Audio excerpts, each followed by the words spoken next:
waxaan iri sawirka 6 bilood inuu ka yaraado weeye backgroundkiisa inuu cad yahay weeye halkan waxaan idinka tusayaa barnaamij la dhaho remove bg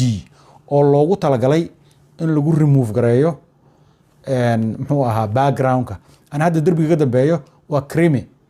marka si waan ka saaray muxuu ahaa creamka waan ka saaray cadaan aan ka dhigay marka application kaas aan idin tusayaa ma Google garanaysaan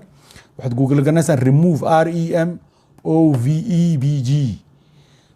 marka uu kan horeeyo soo baxay way waan idin tusayaa halkan aan soo gelinayaa wuxuu sameynayaa marka inta sawirkaaga qaadad meesha ku upload garanaysaa hoos baa u dagaysaa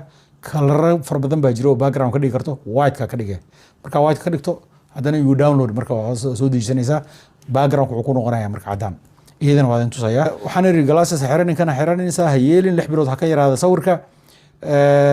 uploadingka markaad rabto inaad geliso sawirka meesha applicationka ku apply garanayso markaad gelinayso waa inuu ahaada wax la dhaho in JPEG file format magacyo badan jira oo sawirada format loogu sameeyo waa inuu ahaadaa JPEG file format